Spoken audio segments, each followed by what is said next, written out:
My name is Lydia Ephraim, the head of Academic and Student Affairs Units of the university, and I wish to welcome all freshers on behalf of the Vice Chancellor. We are so happy to receive you into this university, University of Mines and Technology. As you are all aware, every university has its own culture.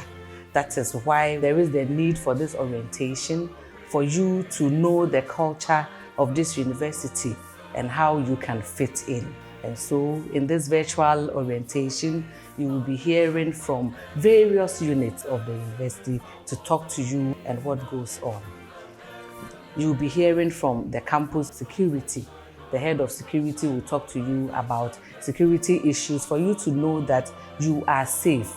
By your safety depends on your contribution, so you will be hearing from the head of security on your role as a student for you to be secured in the university. As students, you need to be in good health for you to undergo your studies, and so you'll be hearing from the head of the university clinic on how you can access our medical facilities. He will also be demonstrating some first aid to you on how you can be safe, whether in your halls of residence or wherever you find yourself. The university also has a hub that aids students with their innovations, and so people from the hub will also be talking to you on how you can access the services in the same manner. ICT is a very important issue so far as your studies are concerned, and so the head of ICT will also be talking to you about ICT issues and examinations as well. Library is also another key area in the university, and as students you may need the services of the university library, and so you also be hearing from the librarian on the university library. And as students, there will be the need to have internship and field trips, and so the university training coordinator will also be speaking to you on training issues. In like manner, examination is also key to you being a student here, and so the university exam coordinator will also meet you on examination. Finally, you need to be emotionally and mentally stable, and so we have the counseling unit. We'll also be talking to you about their services in terms of mentorship and coaching, and how you can also meet them, where you can find them, and the services available. I will urge all of you to pay attention to all the sections so that you can fit in the university. Thank you very much.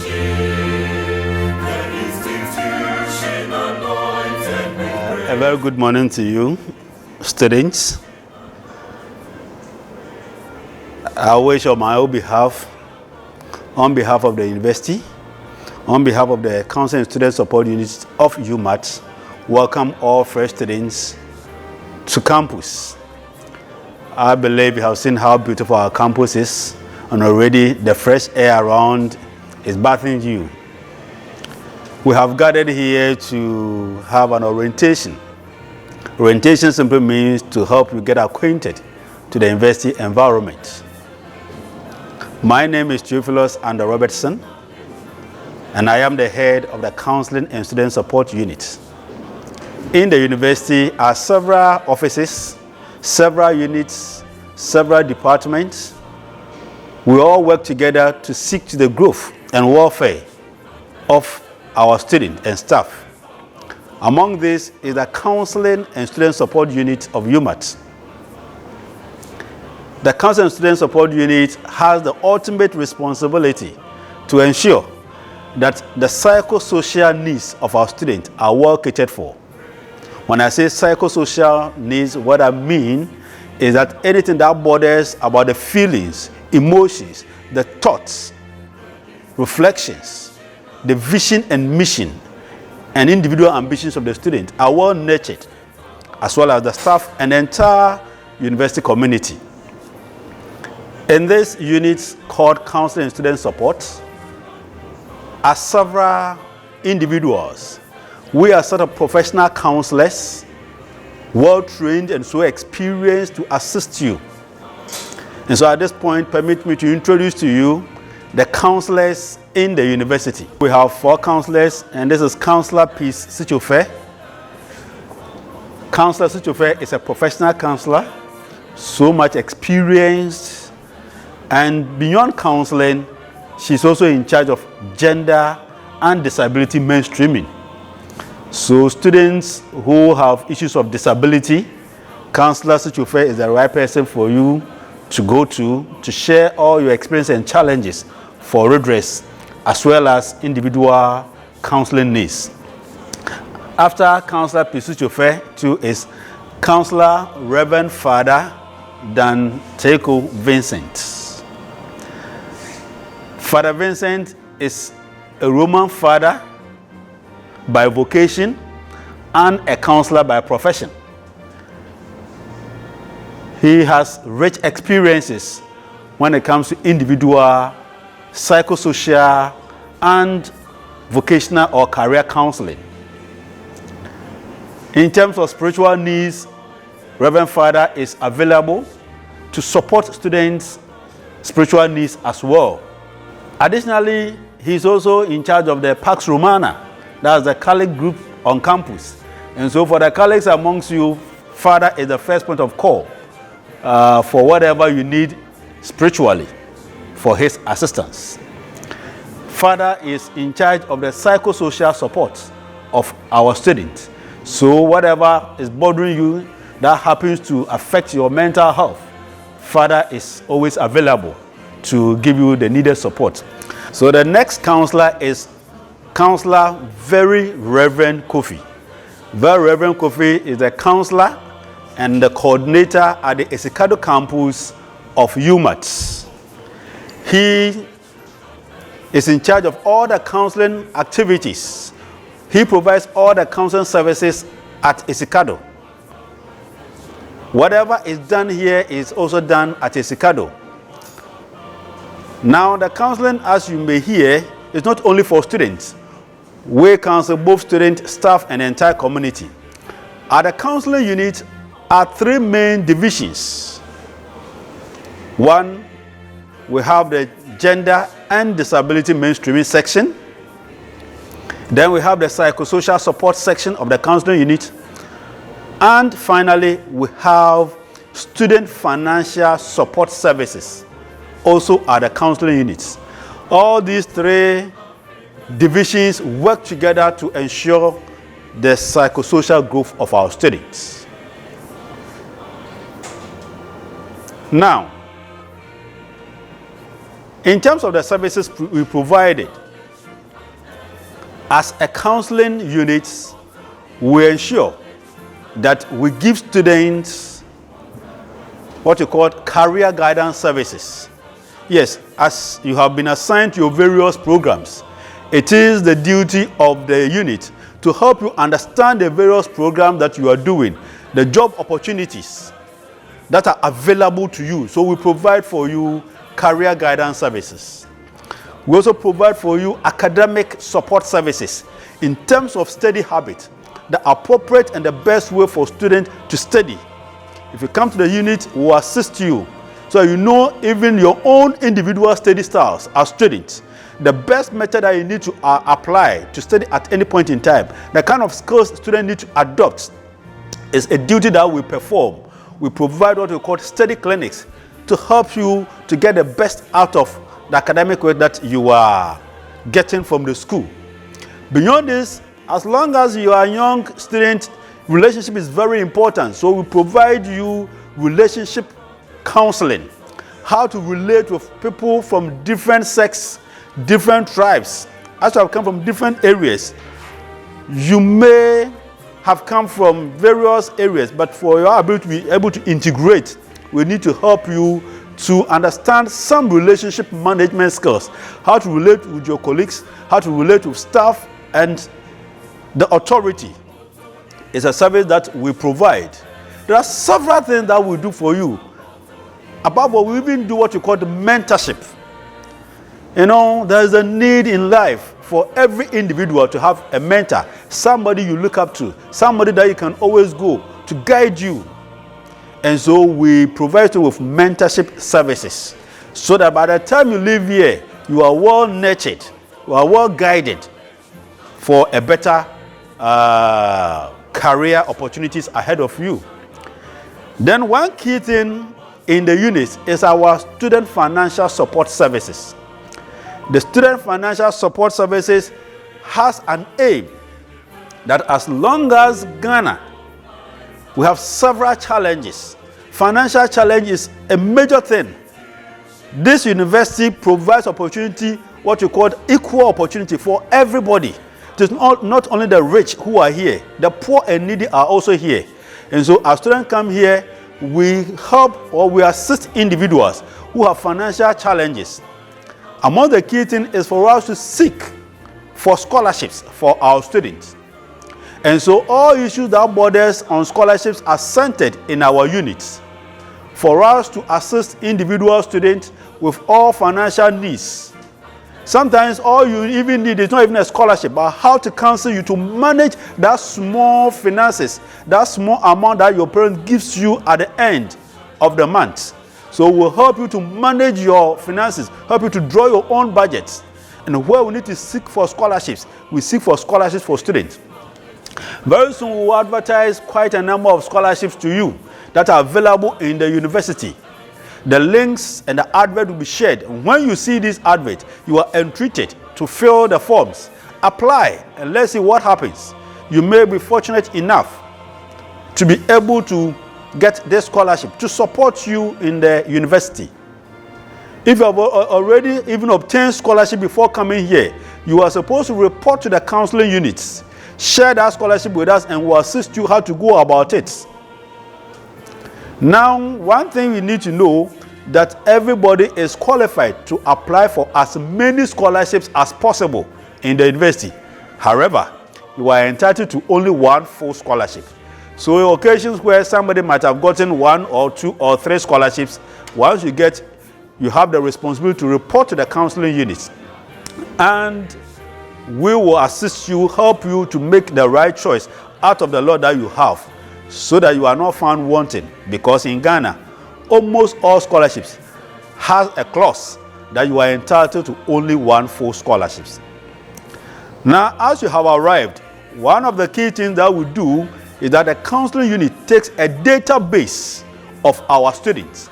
And so very soon we are going to share with you a link for you to complete. It is a counseling needs services link. You will fill for us to understand the needs of every individual so that the unit can put together the appropriate programs for us to run for the benefit of all students. And so when you get this link, please do not hesitate. Complete the link, share with us, and out of it, we will come out with appropriate programs to organize for you. Seminars are one of the key components of our services. And so, when you hear that a seminar is being organized by the counseling unit, please do not hesitate. Come participate, come learn, and get the best of benefit so that your stay in UMaT will be the best and you will never regret being in UMaT. On this note, I want to say a very big thank you to all of you for your audience and hoping to see you in our counseling offices. Let me conclude by saying that the counseling unit of the university is located on the EK Bedai block.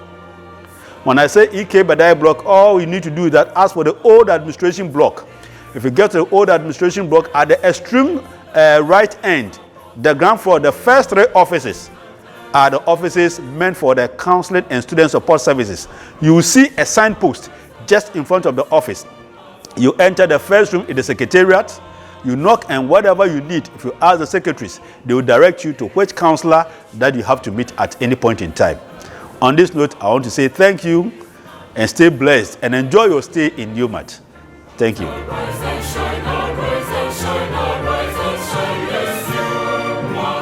We welcome you to UMaT and one congratulations to you for making the cut for this year's admission to UMaT. My name is Sichope Kulani, a counselor with the counseling unit of UMaT and also a member of the UMaT Student Mentorship Program. And that is why I am here to talk about UMaT Student Mentorship Program and what we do so that you can take advantage of it and during your stay here, benefit from it. Tertiary education, its campus and its related activities are likely to be quite new to you because you are new to the environment. And to adjust to the environment, it's important that you get the right pieces of information that would guide you, so you make what often we call informed choices. And then your steps are guided here.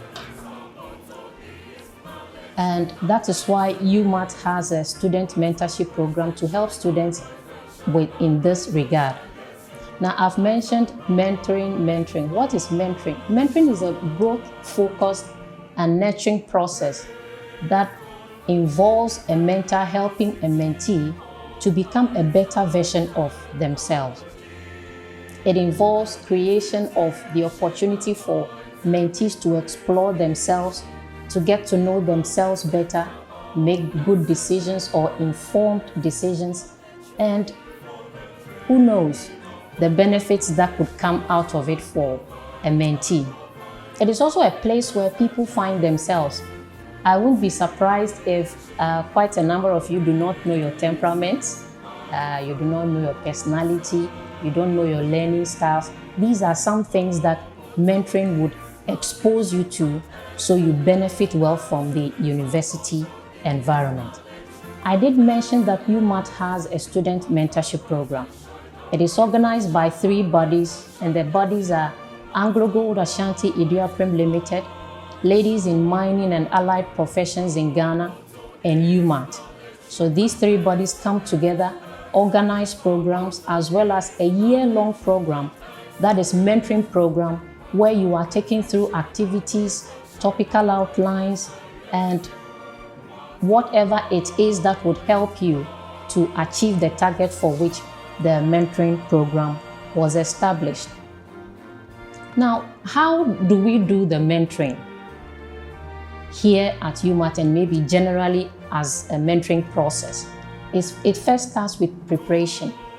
And to prepare you, what we are doing now, this presentation is part of the preparation process, so that you get to know about the student mentorship program, and hopefully you register for it as well.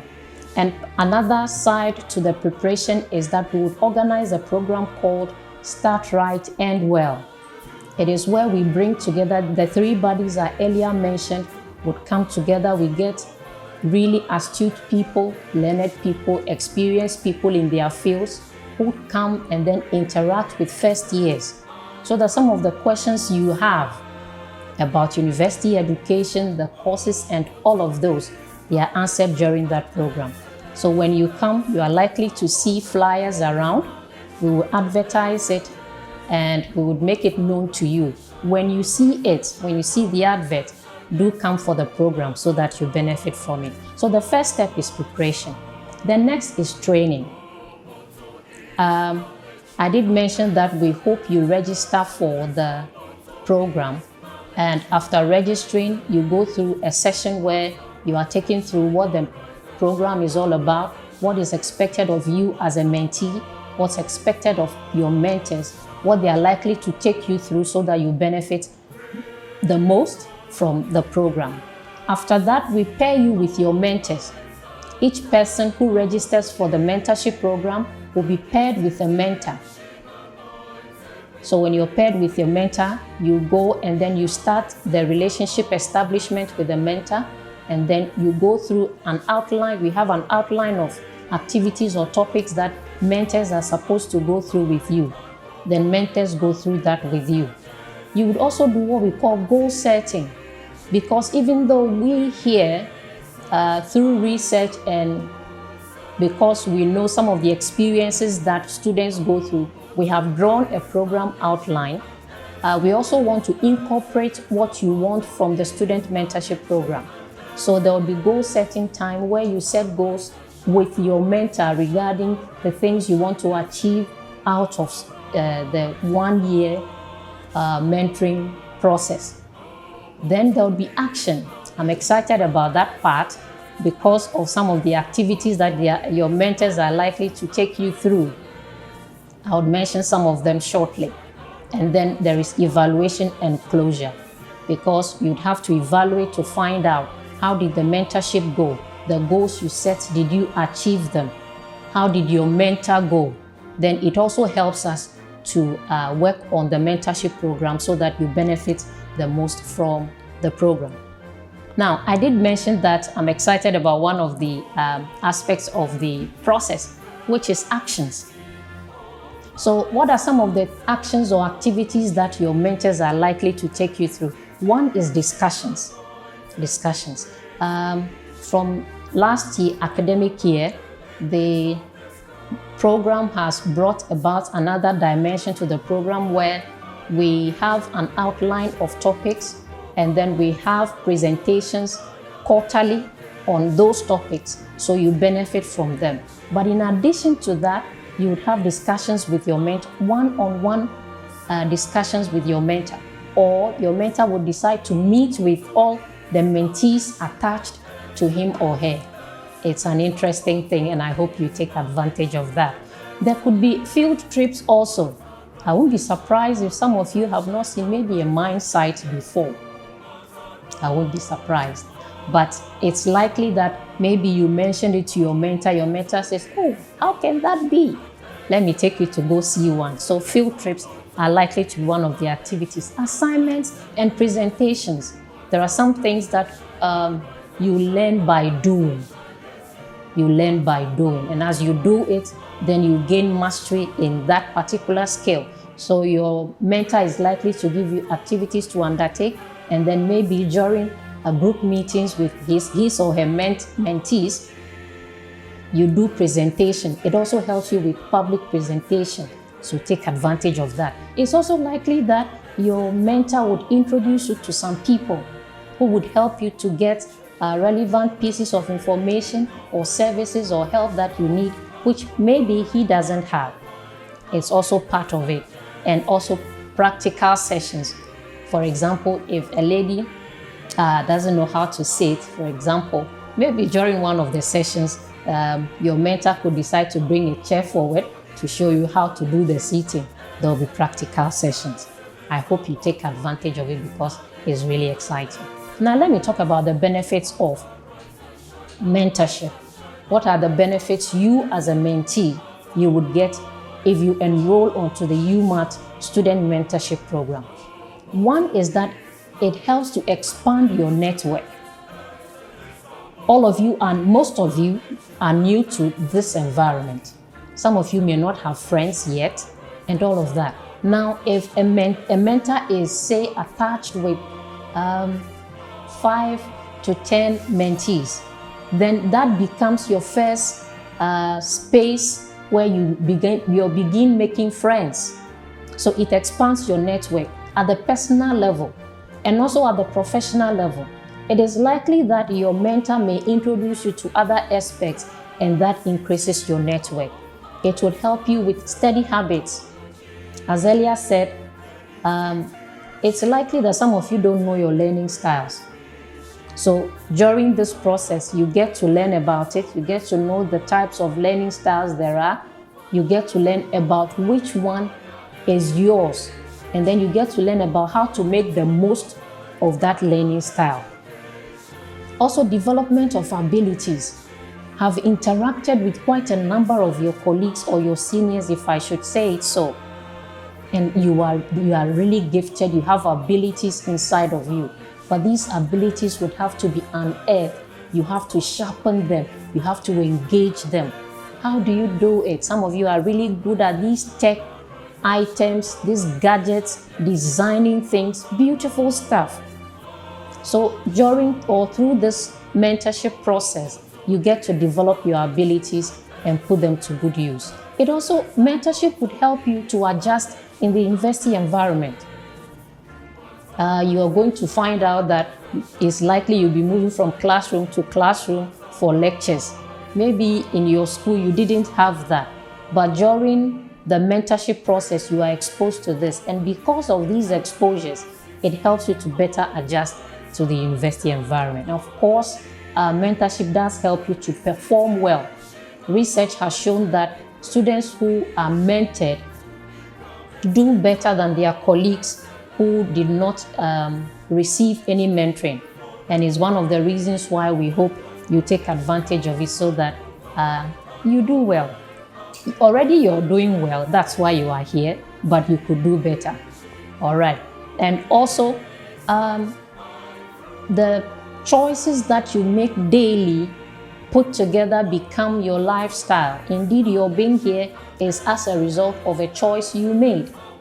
So, but you could be helped to make better choices is one of the benefits that mentoring would give you, and also total development. Total development. I won't be surprised, some of you may have heard about campus relationship, campus love, and all that.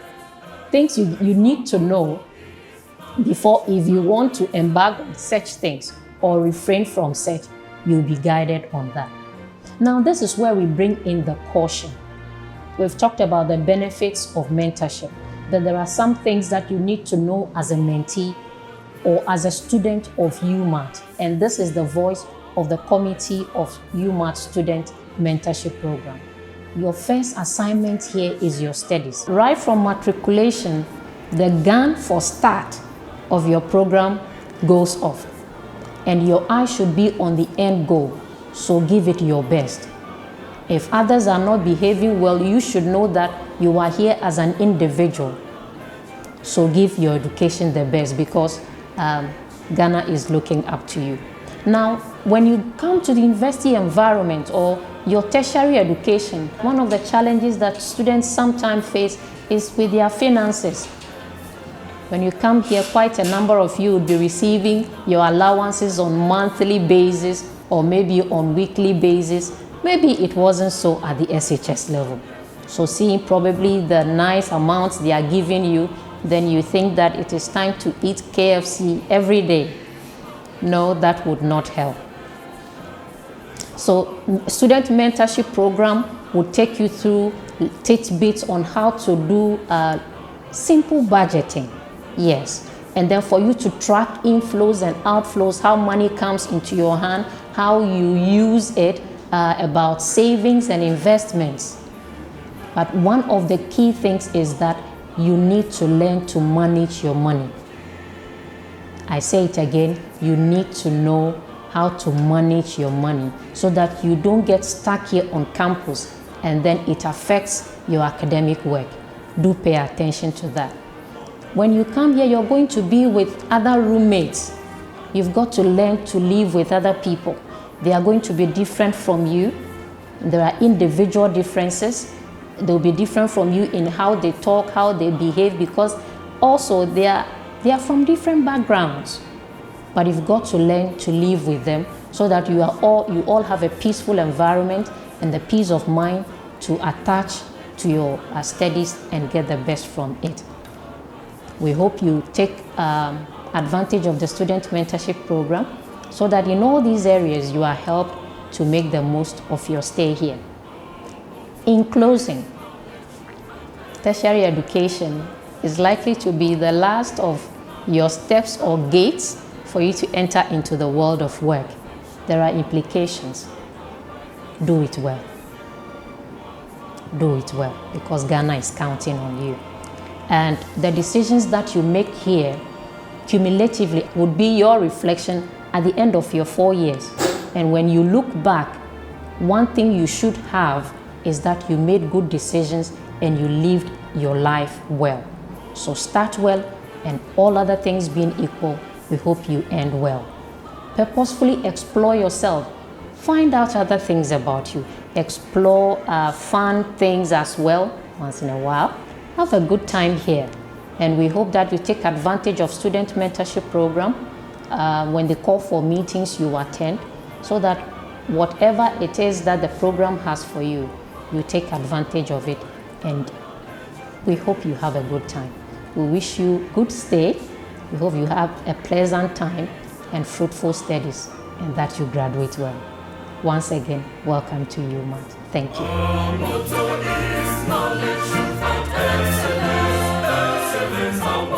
My name is Lieutenant Colonel Boachiyadom Asari, retired, Head of Security Unit, UMaT. May I seize this opportunity to welcome you to the university where you've decided to pursue your education. I'll be presenting to you on the topic campus security, the responsibility of the student as a stakeholder. To achieve this, I'll cover the following: what campus security is, campus security stakeholders, likely campus security threats, responsibility of the student as a stakeholder in campus security, and prohibited areas around the main campus. What is campus security? Campus security involves measures that are designed by the university to achieve the following: deny strangers unauthorized access to UMaT facilities and equipment, protect personnel and property from harm and damage, and prevent crime. I'll now delve into the stakeholders of campus security. The security measures designed by the university involves the following stakeholders: all UMaT staff and students,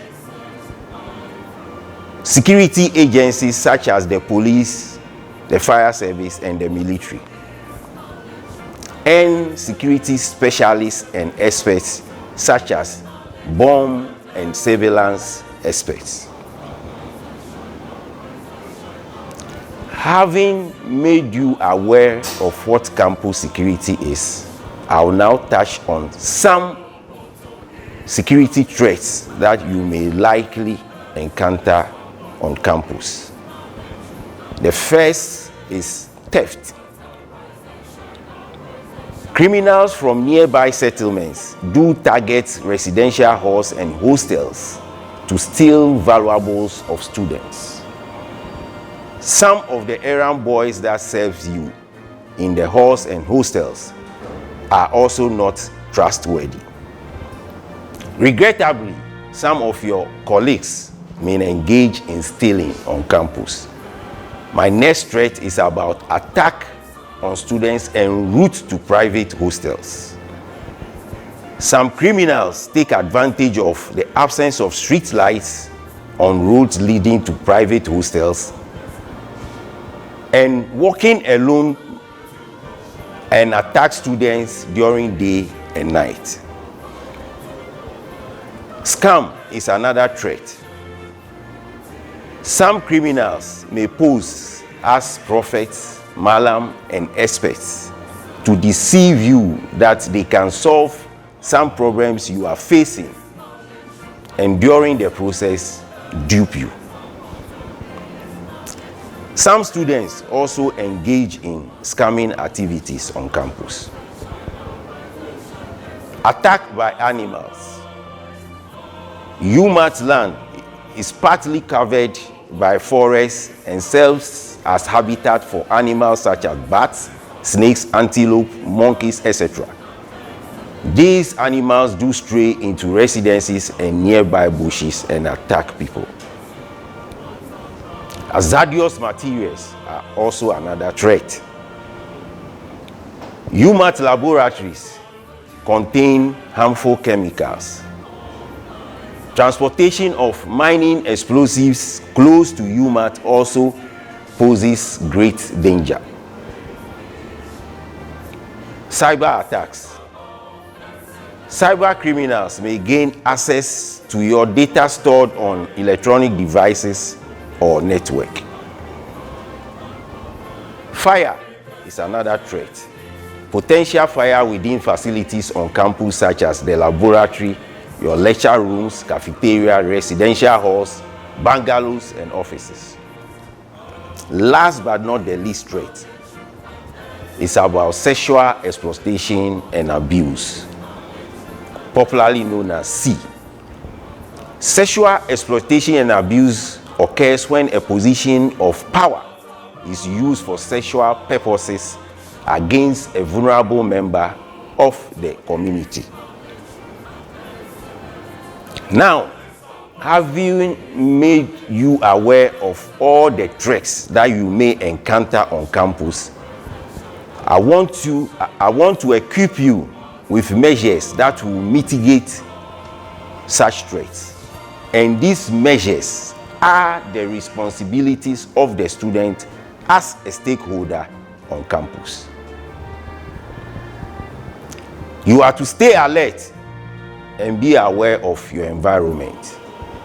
You will achieve this by depending on your 5 senses: your eyes to observe, your ears to listen, your nose to smell, tongue to taste, and skin to feel touch. By so doing, you will be alert and aware of your environment. Be calm and confident and know your way around campus. Criminals look out for students who look confused and overwhelmed. For that reason, always be calm and look confident. Trust your instincts. If it doesn't look or feel right, it might not be. Protect your property and university property placed under your care. Lock your doors even if you are away for a minute. Lock your door when you are sleeping, having a nap, or leaving for an extended period. Keep your room keys secured. Immediately report stolen or missing keys to the hall administrators and campus security. Secure your valuables. Keep money, jewelry, and other valuables out of sight. Never admit strangers into your room or hostel. When you visit the library, do not leave any electronic device or money in your bag. Remember to check in and check out anytime you visit the library. Call for an escort from the security if necessary. Avoid alleys and shortcuts. Stick to well-lit and busy streets. Immediately report suspicious persons and activity to campus security. Never remain alone in an isolated or unoccupied area, including classrooms and other buildings. Notify someone of your location and expected departure time. Walk with a companion, preferably in large groups whenever possible, to deter attack by criminals. Use automated teller machine during daylight hours to avoid attack by criminals. Do not lend money to anybody. You are not a bank. If you are being followed, abruptly change direction, stay in a well-lit area, and seek safety in a public place. Make noise, attract attention to yourself and the stalker. Always have emergency contacts on your phones. Avoid getting drunk. Take a class in self-defense. Carry self-defense items such as pepper spray, a taser, a non-lethal weapon in your bag when you go out, and use it for only self-defense. I stress, use it for only self-defense. Do not accept substances from a stranger. You may be dragged or end up with addiction. Report acts of sexual harassment and abuse to the appropriate authority. Protect your electronic devices with strong passwords and appropriate antivirus. Report suspected cyber attacks immediately to the ICT unit. Keep your environments clean and clear to avoid attack by animals. Inspect your surroundings regularly. Avoid bushy areas as much as possible. If there is fire in any facility, switch off electrical supply to the premises. Put out fire with installed fire extinguishers if possible. Contact the Ghana National Fire Service when necessary. Contact UMaT Security Unit whenever necessary on the cell phone number 0257 996 510. That is the cell phone number for the operation room, and it functions 24/7. You can also contact the head of security on the cell phone number 0540 126 803. Ghana National Fire Service TAQWA can be reached on landline 192 or 112 and on cell phone 0508 334 390. Now, I would like to touch on prohibited areas around campus. You are to avoid markets for illicit drugs, nightclubs, black markets, gambling centers, casinos. Also do well to avoid all paths from Waterloo Hostel to the main street, specifically the bridge between Peace Royal International School and the Pentecost Church. For the few minutes I've made known to you what campus security is, the stakeholders involved in campus security, I equip you with the measures to mitigate threats you are likely to face on campus. And I informed you of areas you are to avoid. Thank you for your attention.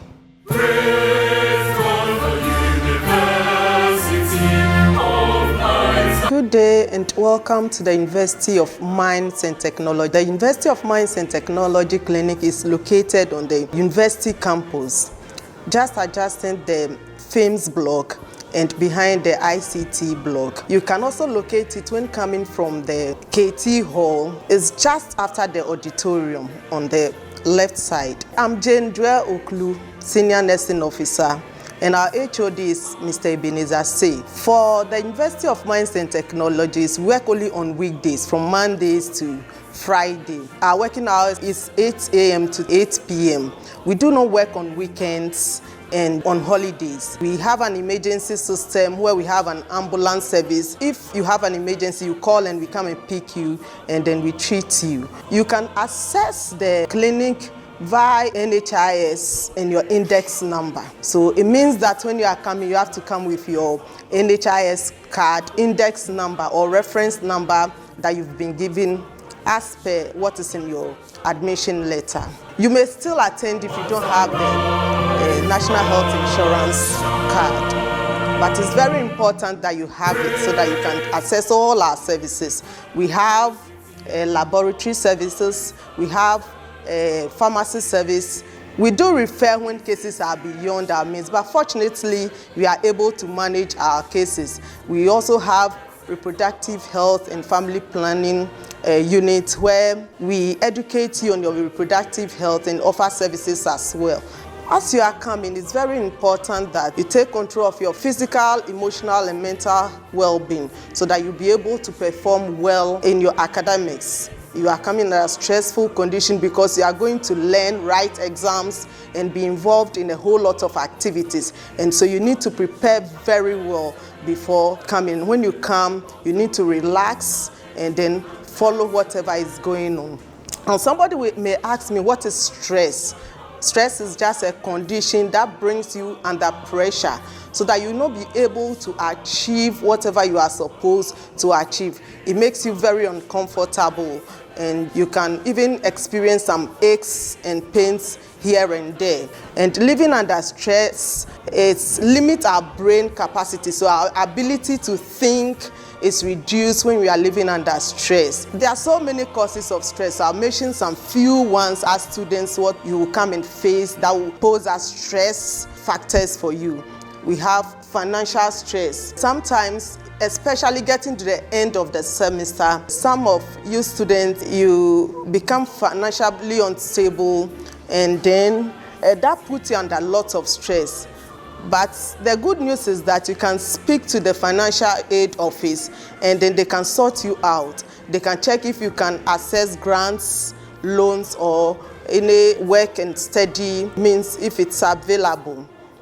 Apart from financial, we have people who that is their first time living away from home, and so they become homesick. This puts a lot of stress on them because coping with the fact that this is the first time you are living away from home, and then your lessons, it's stressful. And so we encourage you that as you come, you make friends and good ones as such, so that at least that part of feeling homesick will be catered for, so that you will not be put under stress. Thing that causes stress is living among strangers. This is the first time you are coming out of the house. All of the people that you are meeting, this is the first time you are meeting them. And so it becomes stressful. It looks like you are in the middle of nowhere.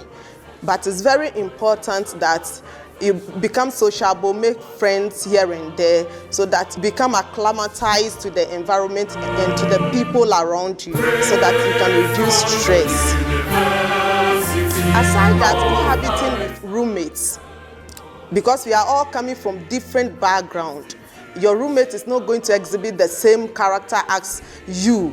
And so such things will put you under stress. And so you have to watch out for that and be able to cope.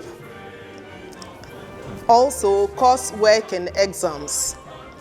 As you are coming here, it's not like your SHS where you have not much to do. This is university, so you have lots of coursework, you have lots of exams, quizzes to write. Apart from that, you have other extracurricular activities that you are going to engage in, and this is going to put you under stress. So this is another factor that causes stress. And then we are looking at family turmoil or loss back home. You are at school, and then you've been called that a family member or friend is sick, or there's a problem in the house, or somebody has passed away. The fact that you not be able to go back home to attend to such situation puts you under stress. And so it's one of the factors that we are looking at here. And your work schedule. There are some students that work at the same time, learn. And so a research that came out in 2013 reveals that 4 out of 5 students work at the same time, study. And so imagine somebody who is working and then studying at the same time, the kind of stress that will be on that person. And it's also a factor that we'll be looking at. Then your social obligations, friends, apart from academics, other pressures from your friends, from extracurricular activities, is also in one way or the other going to put stress on you. Another one is romantic relationships. We all know that just from tertiary, you are going into the world. And so most students, when they come, they try to form romantic relationship here. And so when both partners are under pressure, or one partner is under pressure, this puts a lot of stress on them, both or one of them. And this is also another factor that we'll be looking looking at, because it leads to loss of identity. You ask yourself, am I the same person, and all that. So these are factors that affect us, that contributes to stress as we are on campus. We looked at finances, we look at your social activity and extracurricular activities, and we also look at family turmoils and then loss back home and others. And these are factors that brings us under stress. So somebody will say that, how do I know I'm under stress? Some of the symptoms of stress is prolonged poor sleep, inability to sleep, aches and pains, headaches. Some people lose weight, others gain weight, depending on your personality. Others gain weight under stress and others lose weight under stress. People who isolate, they withdraw, or they feel worthless. Some people have that feeling of hopelessness because of stress. Have constant anger or mood swings. Today you are, in a few minutes you are happy, the other minutes you are angry, and then irritability. You are highly irritable when you are under stress. Then loss of interest in activity. It will come a time that you lose interest in all other activities, and this is a sign that you are under stress. Worrying, and then obsessive thinking. Obsessive thinking is that kind of thinking that comes continually. It comes all the time. So it's a sign that you are under stress. And then excessive alcohol and drug. Unfortunately, some people, when they are under stress, they indulge in drugs and inability to concentrate. If you're under stress, there's no way the mind is going to work 100%, and so you will not be able to focus or concentrate. Some of the effects of you being under stress is heart disease. You can develop heart diseases. Example, the most popular one is high blood pressure, hypertension. You can also get stroke.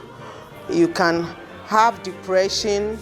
There'll be weight loss or weight gain, and you tend to forget things. It can also lead to premature death. So these are some of the effects of stress, and it's very important that we avoid stress so that we will not have this like heart diseases, stroke, depression, and all that we've talked about. And so what do we do so that we avoid stress? What do we do to avoid stress? We set realistic expectations, things that we'll be able to achieve.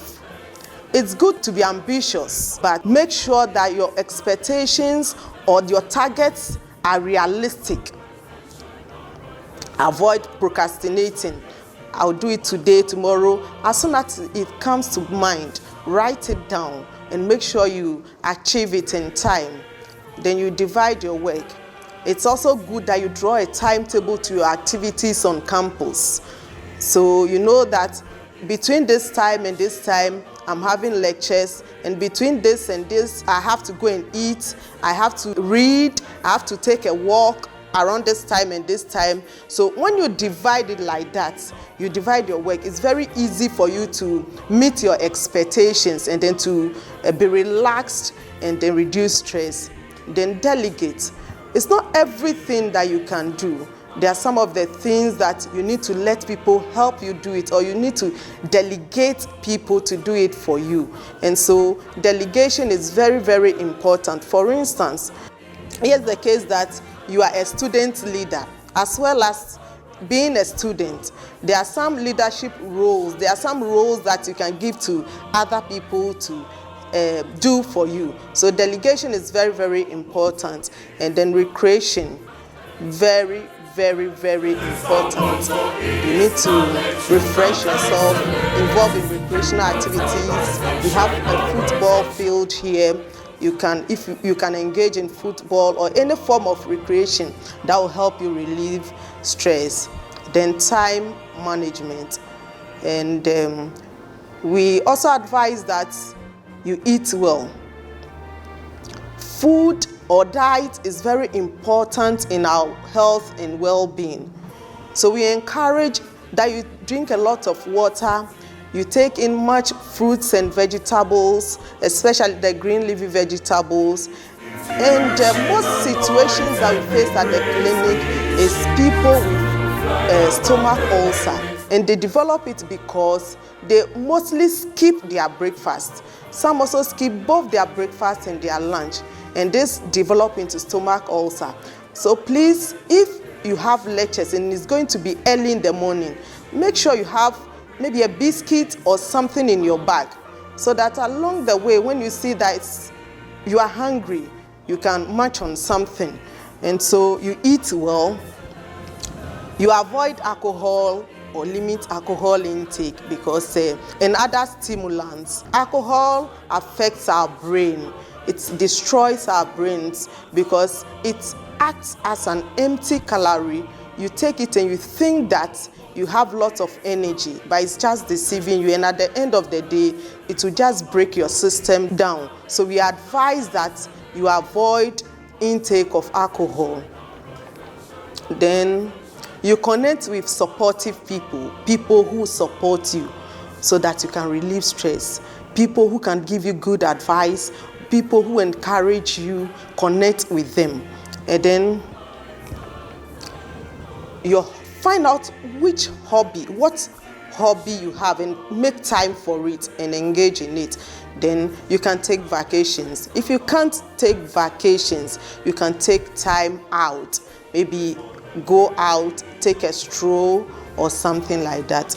And then if there is any other thing, then you have to see the counselors or coach or therapist. We have a counselor, we have counselors on campus, and so you engage them as and when necessary. You also have to avoid eating late in the night. Eating late in the night, what happens is that the food is not able to digest, and we know that when we take in any group of food that is not well digested, it can turn into fat, and fat has a long way of affecting us. It can increase our BP, we can get diabetes and all other heart conditions. And so let's eat early, avoid late night meals. Then exercise, very, very important. Exercise. We engage ourselves in regular exercise. Exercise activates our system. It enables blood to flow to every part of our body. And so when you realize that you engage in exercise, you realize that the brain is able to function very well. And as students that you are coming to engage in studies, you need to exercise so that your brain can function well, other parts of your body can function well. Then when you are in your rooms, enhance ventilation, open the windows so that fresh air will come in. It enables gas exchange and makes you feel healthy. Rest, very key to avoiding stress. It's true that you are here to learn, but you need to make time to rest, because if you don't rest, you are putting pressure on the system, and it has a lot of health consequences. So rest is very, very important. Make time to rest, not only in the night, but during the day. Make time for siesta. Don't always stay indoor. Come out and then inhale some fresh air. It's very, very important for the lungs. Then you report to the clinic when you have any condition. When you feel unwell, come to the clinic. We have staffs that are very friendly. They will cater for you. And then take in fruits diet frequently. I've said it before. And so these are some of the things that you do to avoid stress. We are stressing on stress because it's one of the key things that we see at the clinic. And so we would encourage you to go by what we have said. Engage in exercise, eat well and all that, so that you avoid stress and you feel fit to study. Now, we are talking about COVID-19. Not quite long ago, we had COVID-19. Government said it's not in the system, but on few occasions, we come into contact with one or two. So we encourage you that when you come and you have symptoms of COVID-19 like runny nose, difficulty in breathing, chest pains, cough, and any other respiratory symptoms, you report at the clinic and we take it up from there. One thing I also want to talk about is students' relationship with staffs at the clinic. Will encourage you that when you come, the staffs are friendly. So be diplomatic so that we'll be good to go. And we talk about your immune system, eating well and exercising. Now let's come back to your admissions. Your admission is not complete until you have done the complete medical examination, which includes X-ray, laboratory screening, and physical examination and certification. So when you come, a date will be fixed, and then you come to the clinic to do the X-ray, the lab screening, and the physical examination certification. And so do well to come and then do it. It's very, very important. It's apart from admission purposes, it helps you to know your status. So please do well and come. Thank you very much. Welcome once again and congratulations on your admission to the University of Mines and Technology. I am Jane Okulu, a Senior Nursing Officer with the University Clinic. Today I'll be discussing with you first aid, and we'll look at minor conditions where we can offer first aid. We'll be looking at burns and scalds, shock, fainting, asthmatic attack, and how to perform CPR. First aid is the first and immediate assistance that is given to a sick or injured person before the arrival of the medical personnel or before transportation to the clinic. Whilst performing first aid, you must aim at 1, preserving life. One aim of first aid is to preserve the life of your casualty and to prevent further harm, to promote recovery, and to promote dignity. To promote dignity means that whilst performing first aid, you must maintain the privacy of the person. You must not expose the person's privacy to the public. Now, we'll be looking at some principles to follow whilst performing first aid.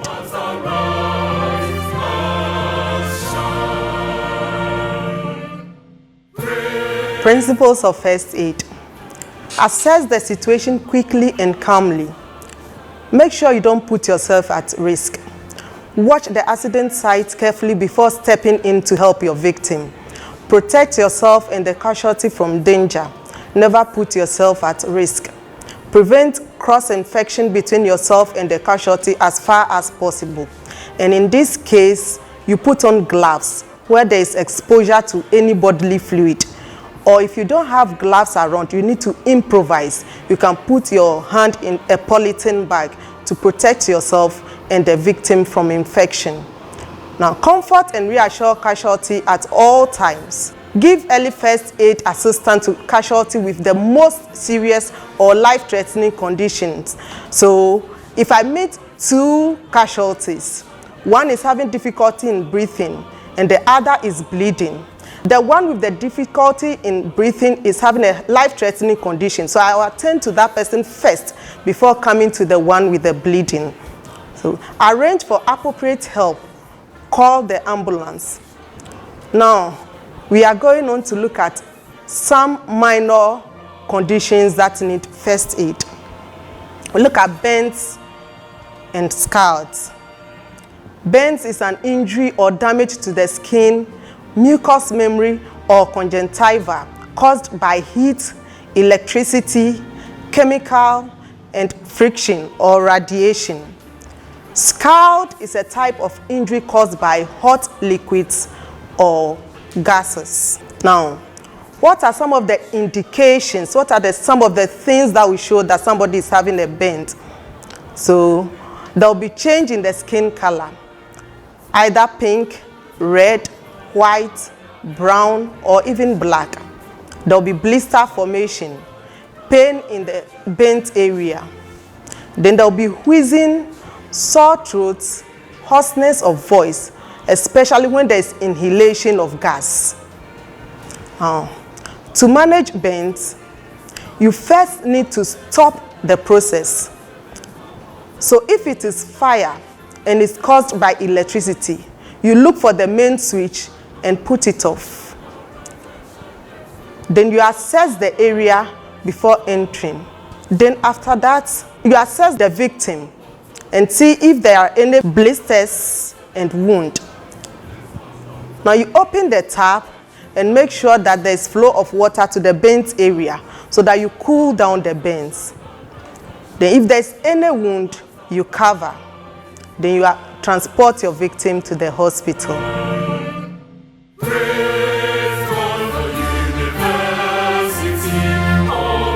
Management of burns. Stop the burning process. So if it is fire caused by electricity, look for the main switch and put it off. Then you assess your victim's condition. Is there any wheezing? Is there any wound? Are there blisters? So if there are blisters, do not break the blisters. Now you turn your tap on and you put the side of the burns under the tap so that water will flow on the side to cool down the process. You cover the wound and transport to the hospital. Remember to reassure and keep on reassuring your patient to be calm. When first aid is not administered well, there are complications that result from it. Some of the complications that result from burns is shock, infection, contractures, and then death. Remember again, do not break the blisters. When you break the blisters, you expose the person to infection, and also contractures can form. If it's at the palm area, when contractures form, it will be difficult for the person to open the palm, so the palm will become stiff like this. And do not apply ointments. We look at bleeding. Bleeding occurs when there is a break in the integrity of the skin. Maybe you have a cut from a knife, or during an accident, there's a break in the integrity of the skin. Bleeding will also occur. Complications. It can lead to shock, infection, anemia, and subsequently death. Management. You look for the site and put direct pressure on the site, or you apply pressure dressing. You raise the body part above the heart. So if it is the hand, you raise it above the heart level to prevent bleeding. And if there's anything stuck in the body, do not pull it out.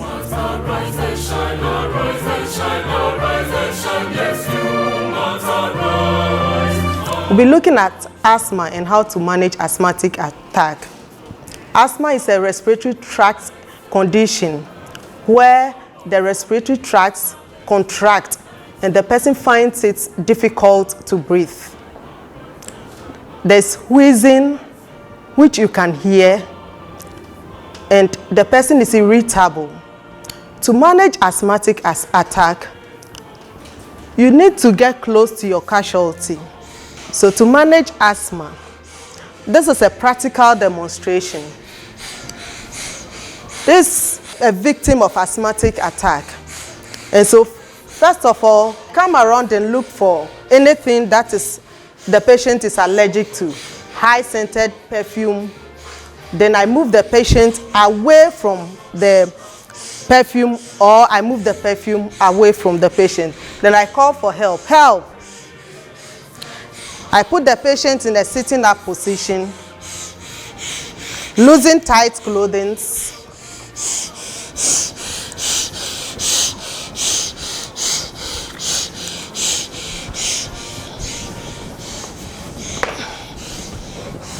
This is to enable the patient to be able to breathe well. Mostly they have inhalers that they use. So if one is around, I give it to him to inhale. If not, then we transport to the hospital.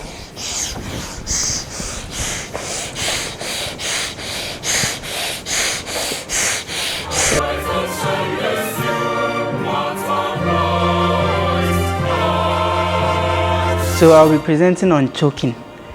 Choking is the blockage of the airway typically by a foreign object. A good example is a food in our throat. Understand that choking can lead to difficulty in breathing. Hence, this is a medical emergency. So how do we administer help to a choked person? So the first thing you do is you quickly assess the ability of the person in speaking, coughing, or breathing. So you check whether the person can breathe properly, speak, or cough. If the person can cough forcefully, encourage the person to cough more to encourage or to enable the clearance of the object that is obstructing the throat. If the person cannot speak, breathe, or cough effectively, then you administer these 3 techniques. Any 2 of them can help. So first one, we have the abdominal thrust. So for the abdominal thrust, the person take the standing position. Then you make a fist with one of your arms. So you make a fist here. You place it right below the belly. Then you place your other arm over that fist. Then you give 5 abdominal thrusts this way, quick ones. 3, 4, 5. If the person still can't breathe properly, then you can turn to the chest thrust. That one, you still make a fist, but this time you place it at the center of his chest. So you place it here right at the middle. Now, when you are positioning your fist, ensure that it is positioned inwardly here. Then you place your other arm over it. Then you give 5 chest thrusts straight up. 1, 3, 4, 5. You can also use the back slaps, where you use your heel of the palm. Then you use your other arm across the chest. You bend the person forward small. Then you deliver 5 blows in between his shoulder blades behind here. So 1, 2, 3, 4, 5. Yes, so once you've been able to do this, the person should be able to breathe, cough, or speak effectively. If the person still finds difficulty, then it is better you seek proper medical attention.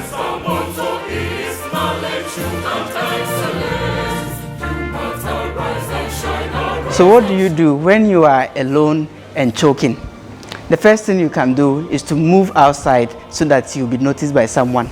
If there is no help outside, then you can perform abdominal thrust yourself against a safe object. So you can use a chair here. Then you position the edge here below your belly here. Then you perform 5 thrusts. 1, 2, 3, 4, 5. This can help you.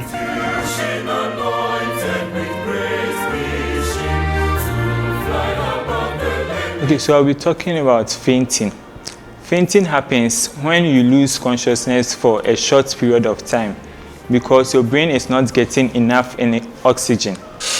Your aim as a face aider or the person standing by to assist the casualty or the victim is to improve blood flow to the brain and to reassure the casualty and make him comfortable.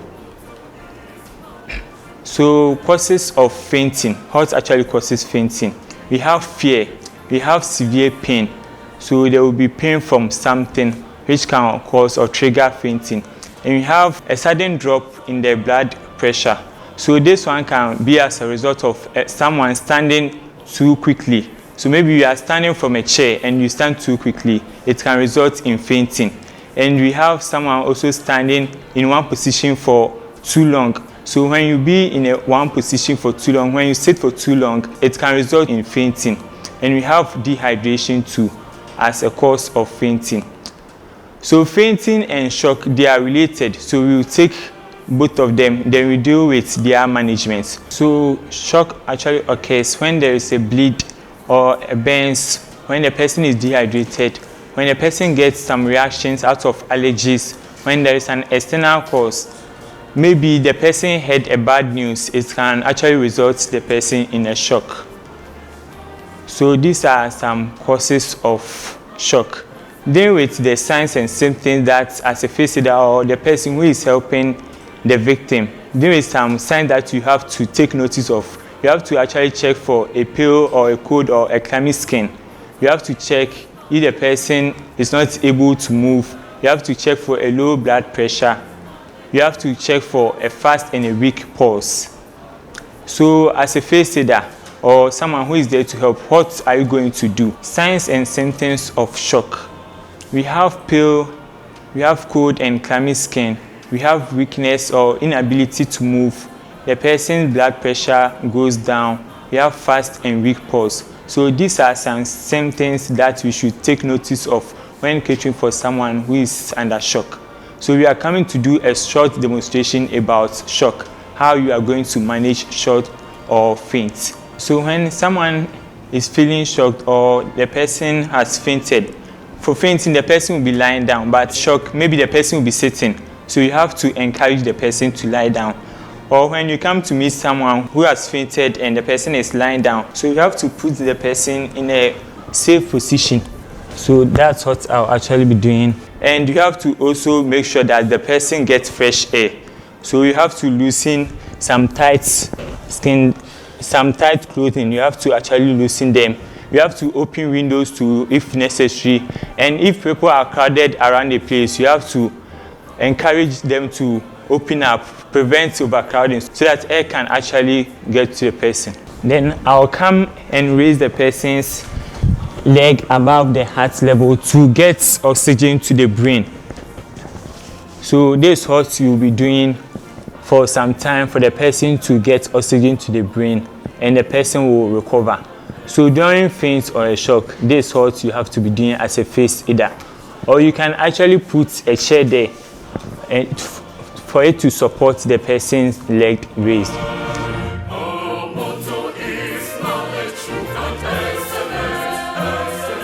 Okay, so cardiopulmonary resuscitation, why we do CPR in short. So the aim is to keep blood flowing to the brain and heart despite the irregular heart function of patients. So without blood flow for about 5 to 8 minutes, the patient may suffer permanent brain damage. So the approach you have to take into consideration when doing first aid. So as a first aider administering CPR, what should you do? So we have our casualty here who is unconscious, or probably we have come to meet someone lying here. So you have to actually check for danger. So you have to check if the place is safe. Then you have to check for response. So with the response, if you know the person's name, you can actually mention his name. If you don't know the person's name, you can use any other name to call the person. So I'll go down after checking and knowing that my scene is safe. I'll call him, hey, because I don't know his name. I'll use, hey, are you okay? Are you okay? So if there is a response, you have to keep the person in a recovery position. If there is no response, then you have to proceed on to the next one. So I'll shout for help. With the shouting for help, you can actually use your phone to place a call the emergency medical service, or you can call a nearby person to come and assist you. Then you have to check for the person's airway. So I've called for the help, I have to check for the person's airway. So with that one, I'll gently tilt the person's head to open the airway. So I'm done with checking the airways. Then I have to check for breathing. So to check for breathing, you are actually looking, you are listening and feeling, and you have to do that within 10 seconds. So I'll go by this, and I'll use my cheek to feel it, and I'll be using my ear to listen for any sound, whether the person is snoring or anything, and I'll be looking out for a rise or fall of the chest. So within 10 seconds, I have to be able to administer that one. Then I've checked and there is no positive response for that one too. So I have to proceed on with circulation. So with the circulation, I have to check if the person's pulse is active. In checking for the person's pulse, I have to go by this. So use your 2 hands to do that. Please do not use your thumb. In using your thumb, you are actually checking for your own pulse. So you have to use the two hands to check. You have to feel it. Or you can check it around the person, this side of the person. So you have to check if the person is breathing. Okay, so we have checked for this one too, and there is no response. The person is not breathing. So we have to proceed on with the CPR. With the CPR, you have to interlock your hands in such manner. So you interlock, then use your heel, the heel of your hands to do that one. So you have to actually calculate and take 1/4 of the person's chest. Then with the interlocked hands, you go like this. So this is the position you have to be. With CPR, we are going in a depth of about 3 to 5 centimeters. And with an interlocked hands and in such position, you go deep, 30 compression and 2 rescue breaths. So you go in like this and be counting. So 1, 2, 3, 4. Please ensure that your hands are straightened. You have to ensure that, because you have to do an effective CPR. And in doing CPR too, you have to do it on a flat surface. Do not put the person on a mattress or anything of that sort. So after you are done with your CPR, or when to stop CPR, when you are tired, you have to stop the CPR. When you see a sign of recovery, you have to stop the CPR. So when you are tired, you have to let a medical or experienced person to take over. Or when the place becomes unsafe for you to continue, or the emergency medical personnel comes to the scene. So these are the conditions that you have to stop the CPR. So we have done the CPR and we can actually see that there is a sign of recovery. Yeah, so you have to also check out if there is some deformity. So maybe it's a car accident. The person can have a cut of a leg, or the hands or the ears can be cut off. You have to check for those stuffs.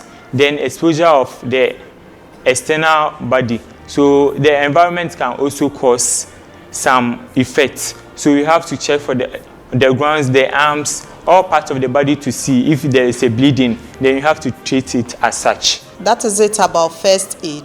I encourage you to go through the videos, learn 1 or 2 things so that you'll be able to administer first aid when we are faced with such challenges.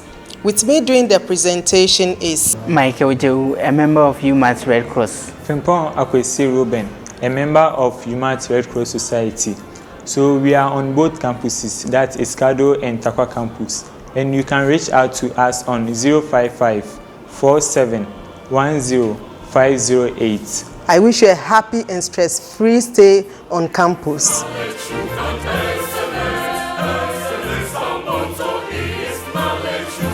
Welcome all of you to UMaT's Orientation for Freshmen. My name is Francis Kwame Painter. I'm a senior member of the ICT Unit. And for these few minutes, we're going to engage you with essential resources you should have handy whilst on campus to make your stay here very successful. The resources include how to access the student portal, how to access online course registration, and also how to evaluate your lectures or how to assess your lectures after your course program has ended. To access the student portal, you need to enter the following address into your address bar: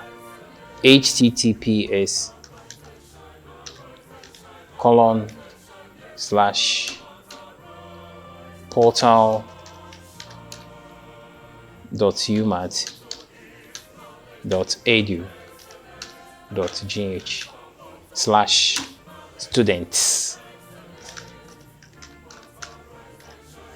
Then you enter. It will take you to the student portal interface, and you now select the login button. Click on the login button. The login button will then require your login credentials.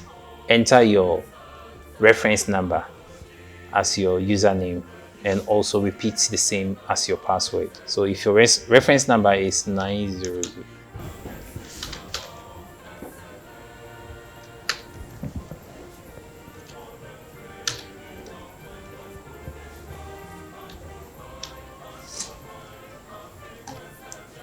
You enter it in the username, repeat it as your password, and then click on the login. This will log you into the portal interface. Once you're in the portal interface, you click on registration on the dashboard. You wait for the forms to load. Once the form loads, you would see options of regular receipt or print. Kindly select the regular button. Click on it. That will open up the registration form. Once the registration form opens, you would realize there is the status and then there is a course tutor. Kindly select the course you want to register, and then on the far end of your right hand side where the action menu buttons are, click on register to register each course. So here I click on register to register for the artificial intelligence course.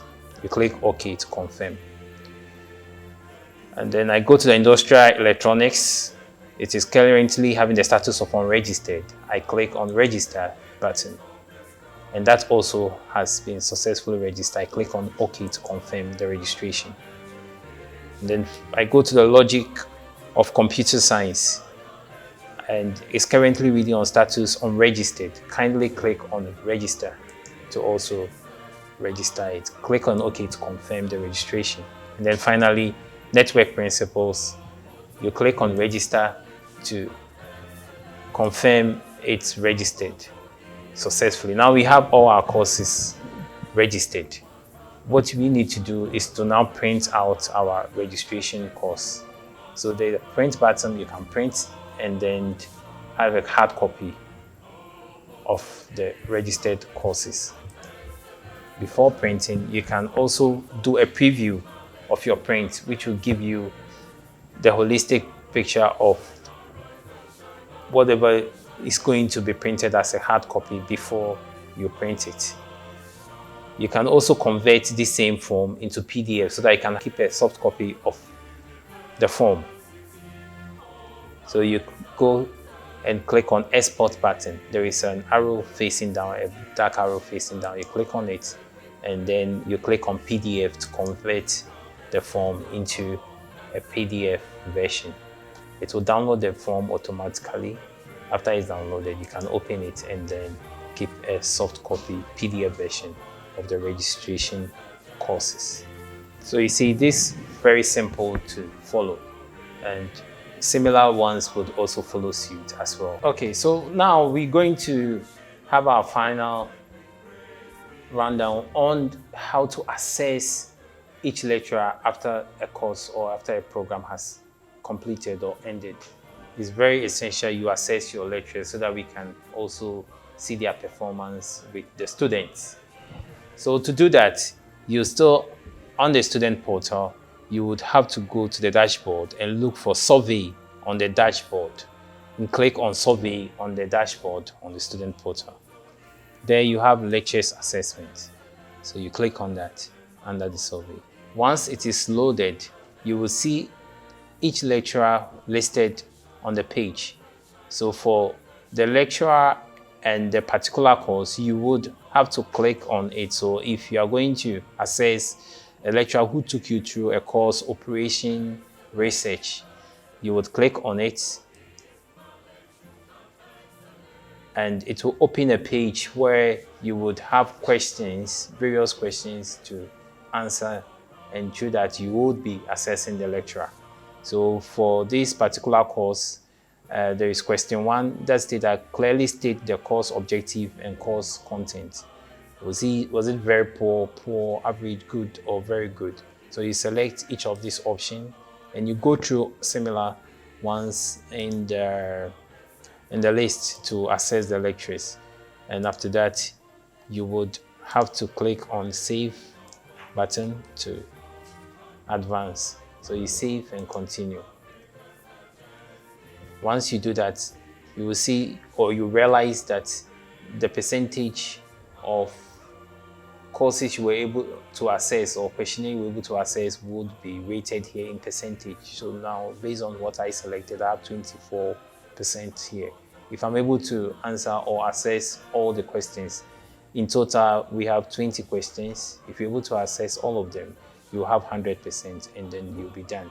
It will automatically be registered on the portal for us to assess or to know how you assessed your lecturer. So finally, if you want to have access to your email, generate your student email and also your student virtual learning environment credentials, you would have to go to your various departments and it will be given to you or generated to you. And you need any form of support from the ICT unit, kindly locate us on campus. We are on the last floor of the mining block on campus. So once you're on campus, locate us. When you're able to identify where the mining block is, we are located on the last floor of the same mining block. When you come in, we have a help desk support, which will assist you in all that you need to be able to make your stay on campus very successful.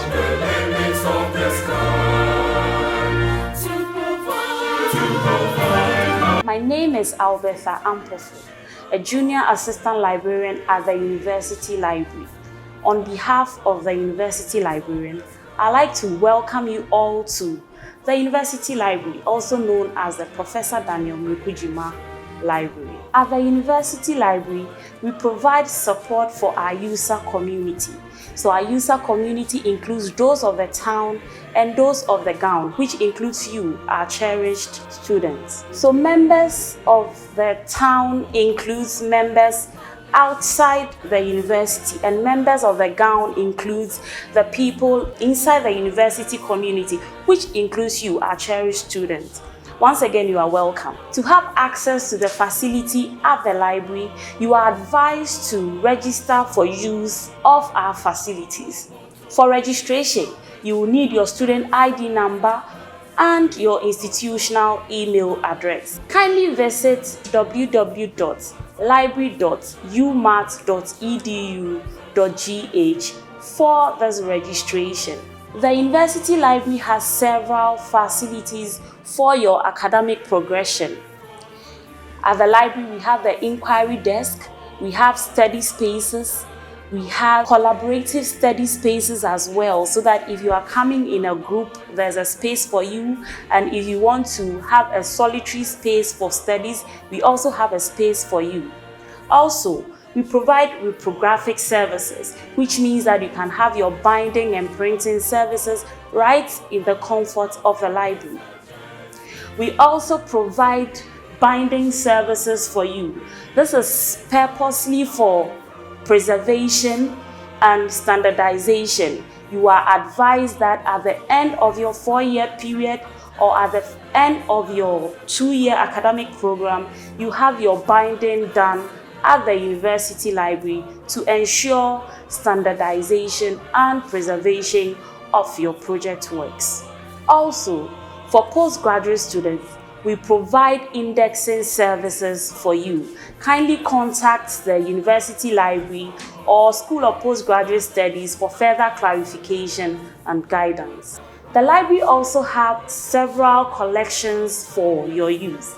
We have collections such as journals, we have newspapers, we have magazines, we have textbooks, all for your use. Some of these collections can be found at the reference section and some can be found at the open section where you can borrow books for your use. Dear students, we are aware that past questions and past theses are an instrumental part of your academic journey, and as such, we have provided electronic versions of these materials for your use. Also, the University Library has a vibrant computer center that caters to your computer needs. Kindly visit us at the computer center for all your computer-related needs. Dear students, you are advised against theft in the library, as users caught damaging or illegally taking books out of the library are fined and expelled from the university. Kindly note these terms and conditions for loaning of books at the university library. Late return of books attract a fine. Also, overdue books of more than 30 days are deemed lost and attract a penalty. Kindly be advised. Information literacy skill is a core component of academic progression, and as such, the university library provides information literacy skill to equip students with the know-how to navigate the information system in academia. We provide services to enable you search for relevant and accurate resources for your academic use. Dear students, do remember to be courteous at all times to staff of the university library, for we are there to serve you. Once again, you're welcome to the university, and on behalf of the university librarian, I'd like to welcome you all to the university library.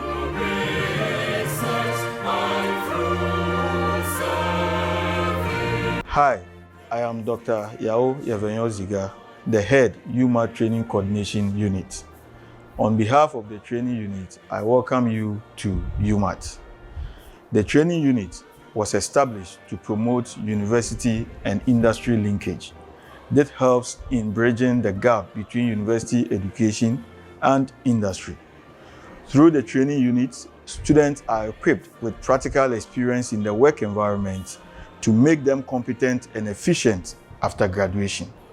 This is done through the university's industrial attachment or internship and field trip programs via collaborations with industry partners. It must also be acknowledged that the university training unit gives priority to international students in our internship program.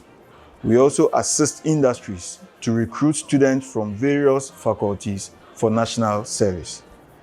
To mention a few, some of the companies that give our students internship opportunities include Goldforce Ghana Limited, Takwa, Aboso Goldforce Limited, Daman, Anglo Gold Ashanti, Eduaprim, Anglo Gold Ashanti, Obuasi, Ghana Manganese Company Limited, Ghana Bauxite Company, Total Energies, Zen Petroleum, Baker Hughes, Espro Ghana, Precious Mining, Triano Gold Mine, Slambaje, Services Machinery and Trust Ghana Limited, Rick Ward, Haptel, National Technology Information Agency NITA, Vodafone, Engineers and Planners, WBHO, Justmore, Mantrac, among others. On the part of the students' research works, the training unit facilitated the process of data collection by coordinating with the requested company. This allows our students to have hands-on practical experience during the data collection period at the company. The training unit also prepares staff student training requirements of the department, organization of departmental seminars, workshops, conferences, etc. The unit also acts as the liaison between the department, faculty, and university training activities. We also coordinate student and staff training programs. I must say that UMaT is one of the few universities that produces graduates that best fit the industry and the research world. We are located at the ground floor of the university's library complex. You can reach us via the email training@umat.edu.gh. Once again, we welcome you to UMaT, the only mining university in West Africa.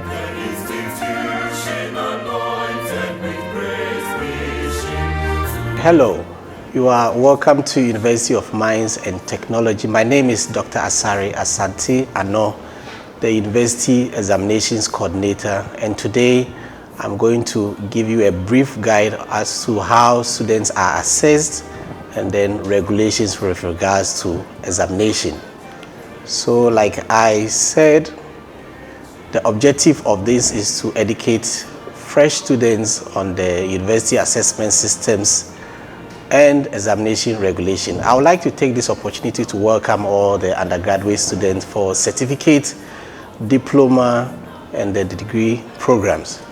So how do we assess students on UMaT campus? So one, we have the classical classroom activities. We also have the field, and then we have the laboratory. And I'm sure some of you will ask yourself why the need to assess students. Why can't they just be themselves and then at the end of the day, they just leave the university? There are very important reasons why we need to assess students. First of all, when you graduate, you are going to have a certificate. And so we need to ascertain that you have really understood what you were supposed to learn. And then most importantly also, all universities are accredited, and so you need to use a certain curriculum. And that curriculum also, at the end of the day, we need to ascertain that you are able to understand the various courses that you would undertake. And lastly, we also want to produce responsible engineers, responsible graduates, so that they will be able to perform and function when they are either in the field or in a research institution or wherever they find themselves. So it is important that we assess students. What is important is that UMaT uses this hybrid approach, so it's not only what you do in the classroom that matters. What you do in the laboratory matters, and what you do in the field matters. So what are the methods for assessment? We have written and then we have oral. So for example, in the laboratory, as you are undergoing the various exercises, you can be assessed. We also have the multiple choice questions which can be used for class tests. And then we also have sometimes open book exams. We also have assignment or homework. Then we have quizzes, and then sometimes we have group work, or we have what we call the class work and the class test. Then we have the end of semester exams. So this will constitute the written assessment. For oral assessment, then it means that the student will require to give some form of presentation. Then also sometimes they are given work as a group and then they present a report. And then we also have the group project work, and then also we have the final year project work. And when you also go to the field or when you go for internship, you are also supposed to produce report. So it can be in the form of a semester presentation or a class presentation. Then you have the field trip report, and then you have lastly the final project work report. All these are graded and assessed just like the classroom work. So we have the written assessment, and then we have, as I've just discussed with you, the oral assessment. So when you have done the written or the oral, how are you graded? So we have a grading system from A to F. When you have 80 to 100 raw score, it means it's an excellent work.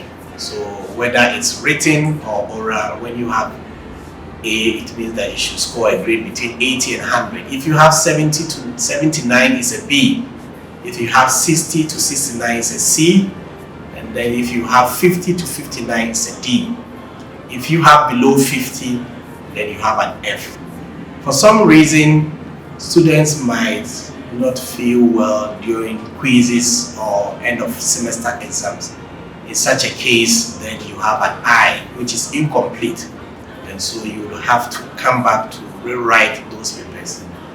Sometimes also there are other issues that we cannot envisage. For example, COVID-19 came and some students were not able to write the exams, even though they were not sick. So in such a case, then we have what we call I asterisk, which is also just like the incomplete. So basically you are being graded from excellent, very good, good, pass, and then fail. If you fail any of your papers, you will be required to rewrite them. Now, with the grading system UMaT, we have a very unique system. You will realize that certain universities, they have mid semesters, in UMaT, we have what we call continuous assessment. The continuous assessment is made up of attendance, which is 10%. And the idea is that you are required to be in class for you to be able to understand. And so for the 12 to 14 weeks, we would expect that at least you should be there for more than 60% or 50% of the class. So that will constitute attendance. If you come for all the lectures, then you are going to get that 10%. And then continuous assessment, whether verbal or in class, will constitute 30%. So it means that the quizzes, the class tests, the class presentation, all will be summed, and then you have 30% from that. Then we have the end of semester examination. So the end of semester examination has a weight of 60%.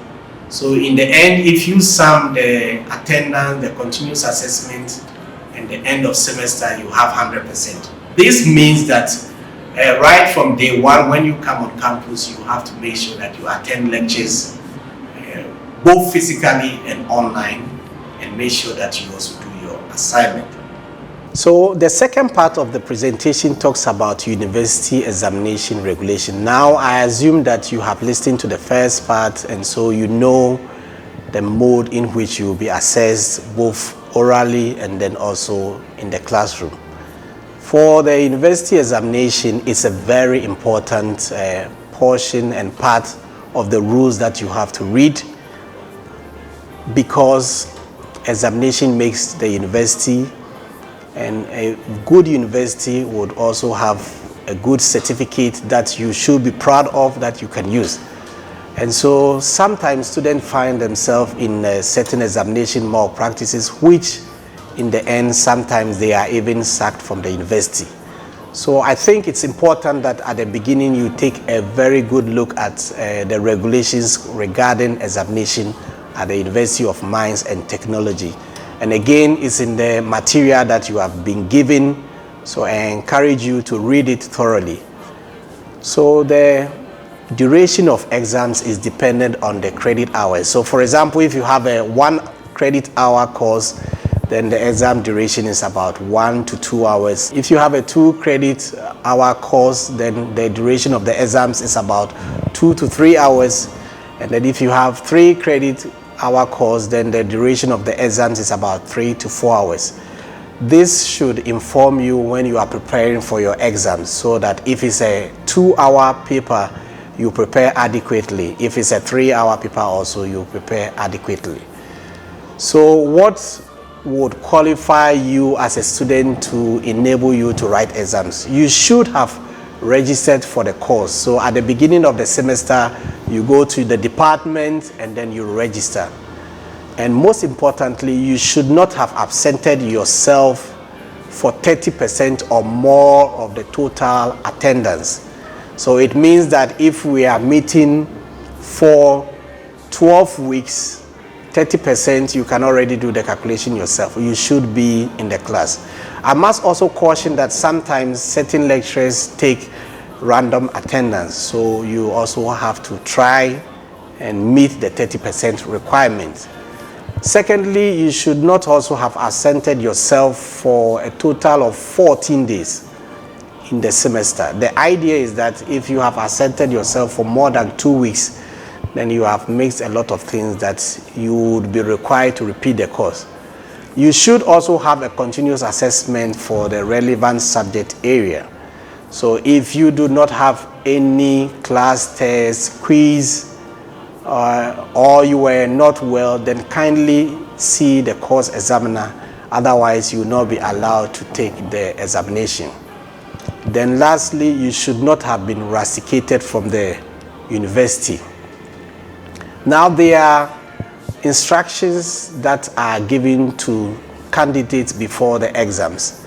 This is also given in the material that you have been given before the matriculation.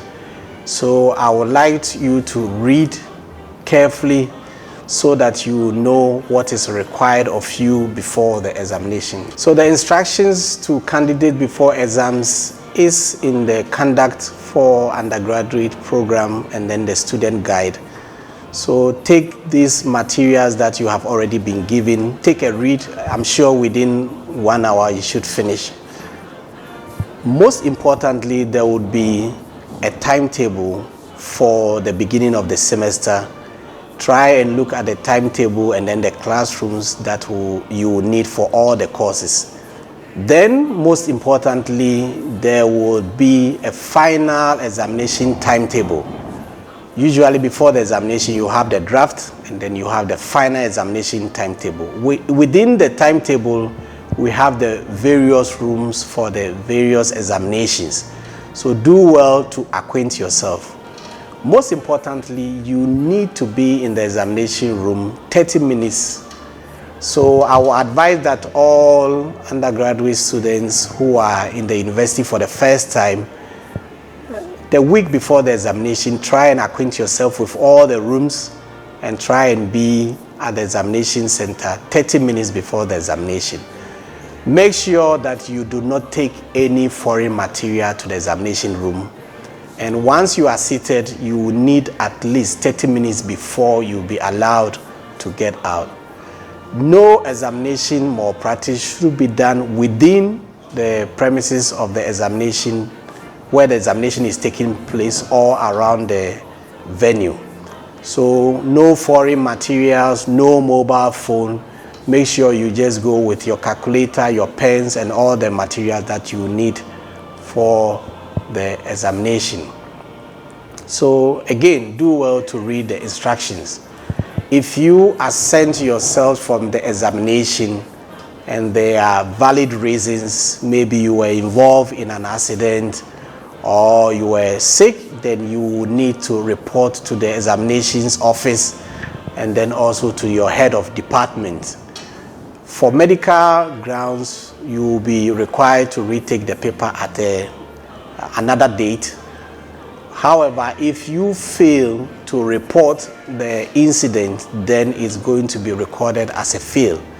So make sure that if for some reason, most importantly, if it's medical reasons, you report to the examination office and then your head of department. In addition to reporting to the exams office and then the head of department, you also have to submit the relevant medical certificate, which should be received within 14 days after the date of the paper. So that is also very important. Now, what happens if you are caught with a material, or if you are involved in examination malpractice? There are various offenses which is also stated in the student guide and then the conduct of the undergraduate program. So do well to read them. For example, if you take a foreign material to the examination office, you are going to be dealt with severely. Sometimes you can be dismissed, or sometimes you can be rusticated, or the paper can be also cancelled with a 0 score. So do well to read that. But most importantly, all students should avoid all the offenses that are associated with examinations. If a student does not fulfill certain requirements, then he is going to be put on either probation, or he's going to be withdrawn, or going to be dismissed. So as undergrads that you have come to the university, I would again encourage you to work hard, because otherwise you find yourself in one of these situations that will require that you are either put on probation, or withdrawn, or dismissed. So I would go through briefly what constitutes probation, withdrawal, dismissal.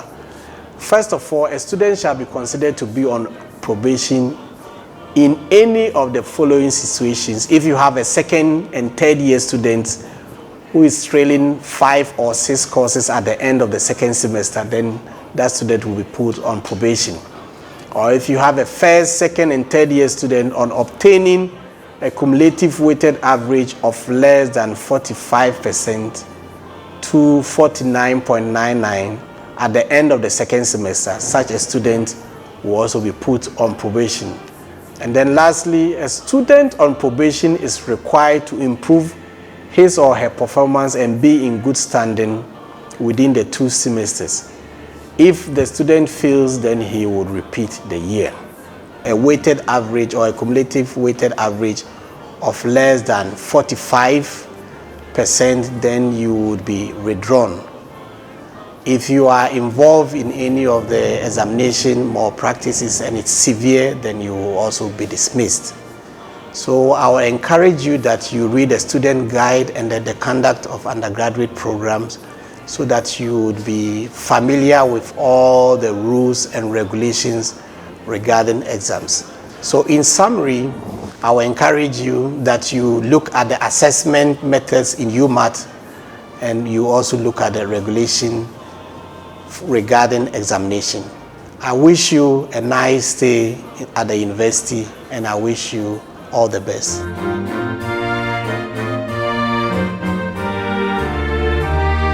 I would like to welcome you to the University of Mines and Technology, where knowledge, truth, and excellence works as our motto. I am representing the HUB, which is the university's hub. My name is Dr. Frank Boateng. I am the lead for the hub management team. The UHUB is an incubation hub, and it serves the purposes of giving students entrepreneurial strength and helping them to nurture their ideas whilst they stay here on campus. Most students have gone through the hub and they have come out very successfully, which has provided them the right technical and entrepreneurial skills in addition to their university degree. So we want to encourage all of you as you are starting your university journey.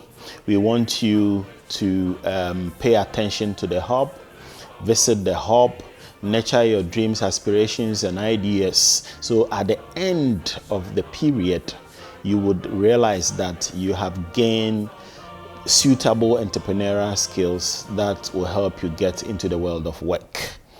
In the past, and what the hub seeks to do is to harness the students' entrepreneurial dream and also help them to explore their innovative opportunities. Our students that have gone through the hub have gone further to make presentations at the university's annual innovation fair, and they have come out very successfully. Some, of the innovations that has happened is the coconut, where students produce a technology that is able to identify disease on a cocoa tree. And this, went very well, and it did, so well during the competitions. Again, students have also gone ahead to produce alcotest, where a vehicle is embedded with a technology that is able to test whether whether the driver has taken in alcohol, and if the driver has taken in alcohol, the vehicle instantly immobilizes and it sends a signal to their superiors before the vehicle is demobilized for them to move. These are all ideas that came out as a result of the activities that took place from the entrepreneurial hub and then through to the innovation hub. So we just want to introduce you to the hub. And to help me to do this will be my able man, Mr. Cephas Eshan, as well as AIPA, to take you through the entire process, what the hub does, what we seek for, the membership board for the hub, and every other activity that we do at the hub. I would like to welcome you, stay glued, and enjoy the journey of UHUB. I am by name Cephas Eshan, from the Office of Research, Innovation and Consultancy. About UHUB.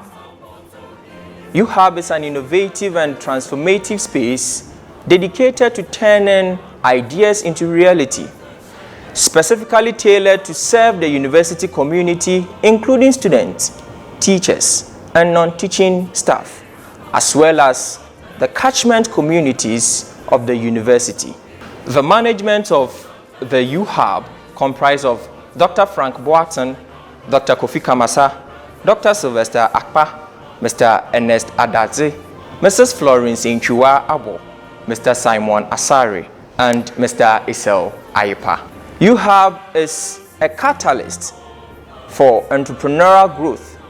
Our holistic approach encompasses startup and SME coaching, entrepreneurship awareness creation, business development support, prototype development, and fostering public-private partnership for sustainable development. UHUB is a vibrant ecosystem designed to cultivate innovation and drive entrepreneurial excellence within the university community. At UHUB, we go beyond providing physical spaces to fostering a dynamic environment where creative thrives, ideas are nurtured, and aspirations are transformed into reality. Here is just a glimpse of what defines us.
I go by the name Isel Ayepa from the Office of Research, Innovation and Consultancy.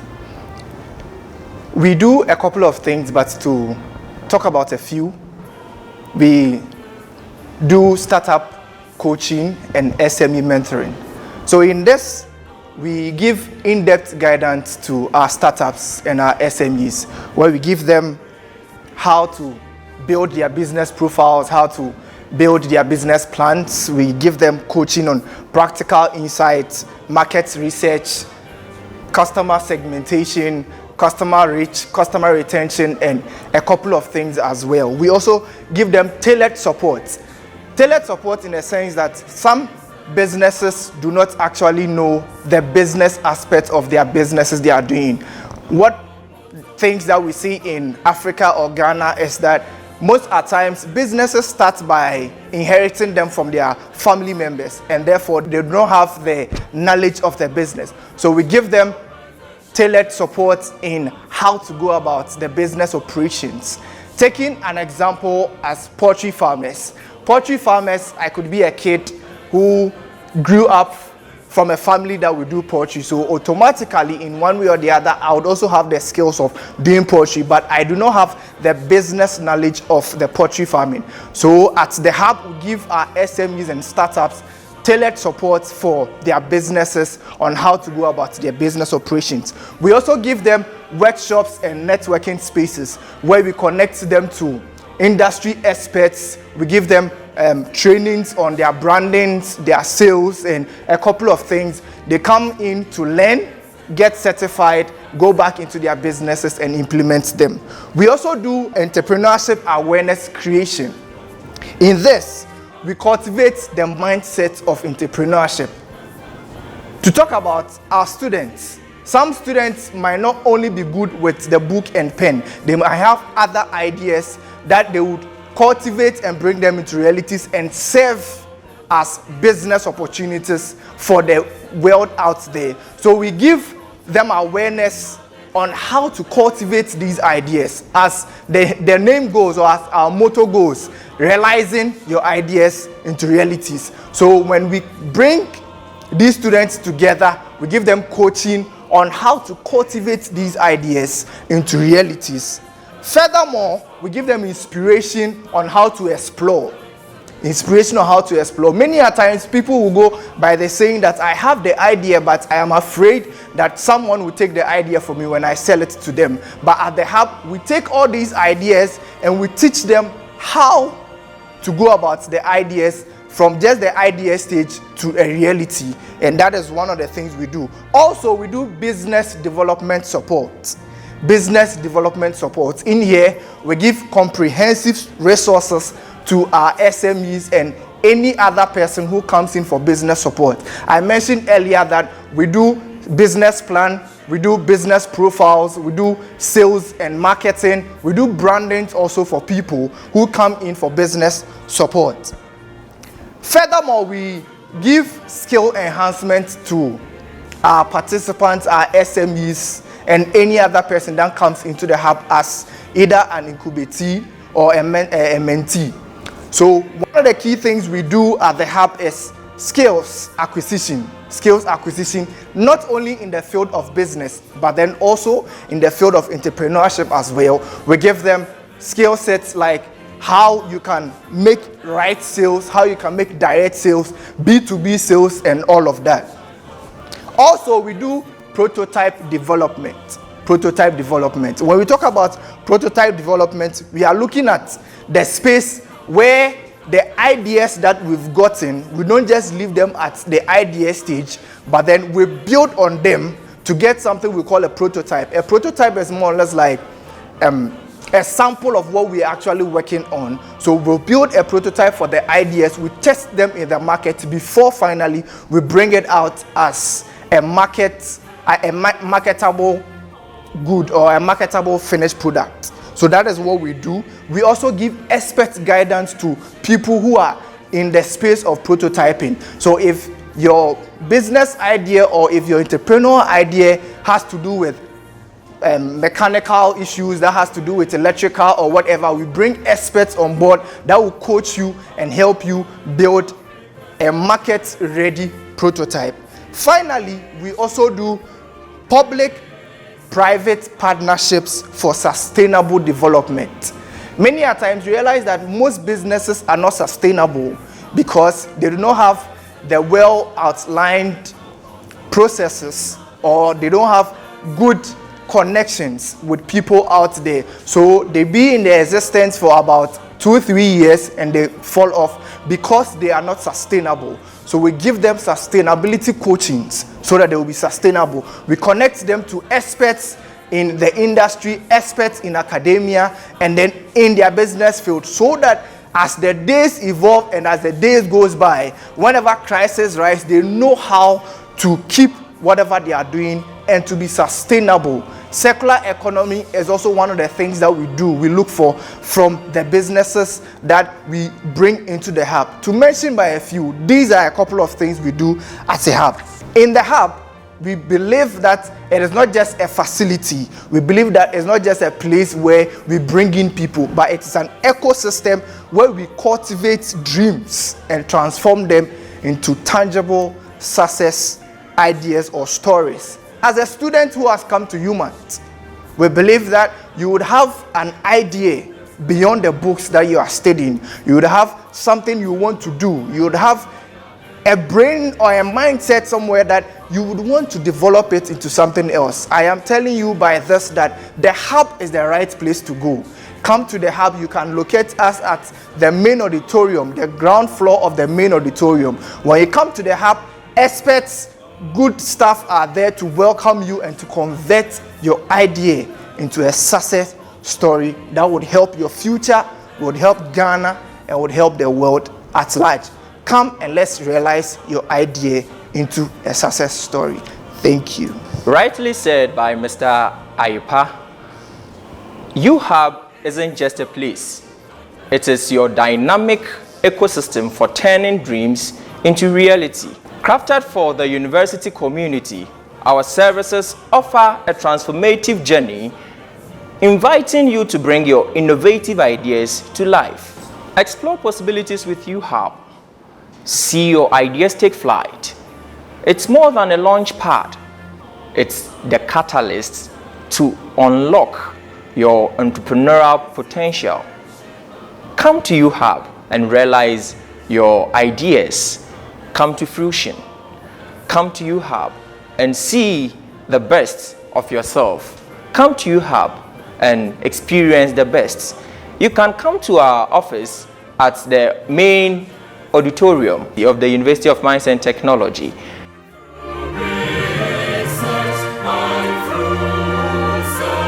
Wonderful students, hello.